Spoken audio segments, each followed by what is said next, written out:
Idukki Rajakkad gas സിലിണ്ടറിൽ നിന്ന് തീ പടർന്ന് വീട് കത്തിനശിച്ചു. ഇഞ്ചനാട്ട് ചാക്കോയുടെ വീട്ടിലാണ് പുലർച്ചെ അപകടമുണ്ടായത്. പരിക്കേറ്റ ചാക്കോയെയും ഭാര്യയെയും ആശുപത്രിയിലേക്ക് മാറ്റി. വിഷ്ണു സുരേഷ് ചേരുന്നുണ്ട് ഇടുക്കിയിൽ നിന്ന് വിവരങ്ങളുമായി. വിഷ്ണു, എന്താണ് സംഭവിച്ചത്?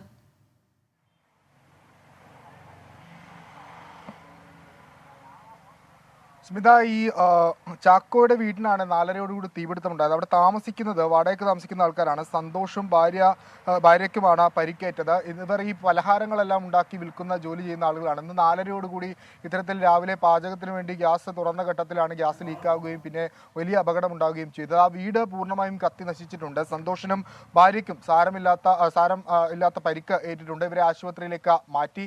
എന്താണ് ഗ്യാസ് ലീക്ക് ചെയ്യാനുള്ള കാരണം എന്നുള്ളതുമായി ബന്ധപ്പെട്ട ഒരു പ്രാഥമിക അന്വേഷണം ആരംഭിച്ചിട്ടുണ്ട്. ഏതെങ്കിലും തരത്തിൽ മറ്റ് പ്രശ്നങ്ങളുണ്ടോ എന്നുള്ള കാര്യങ്ങൾ വിശദമായി പരിശോധിച്ചു വരികയാണ്. ഇവരുടെ ആരോഗ്യനിലയുമായി ബന്ധപ്പെട്ട് നിലവിൽ ആശങ്കപ്പെടേണ്ട സാഹചര്യങ്ങൾ ഒന്നും തന്നെയില്ല. അവരുടെ ഏക ഉപജീവന മാർഗമാണ് ഇല്ലാതായതെന്നുള്ളതും അതിദാരുണമായ സംഭവമാണ്.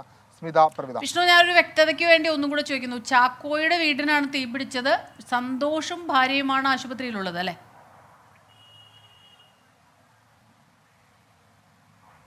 ചാക്കോയുടെ വീട്ടിൽ വാടകയ്ക്ക് താമസിക്കുന്ന ആളുകളാണ് സന്തോഷും അതോടൊപ്പം അദ്ദേഹത്തിന്റെ ഭാര്യയും. ഇവർക്കാണ് ഇത്തരത്തിൽ അപകടം ഉണ്ടായത്.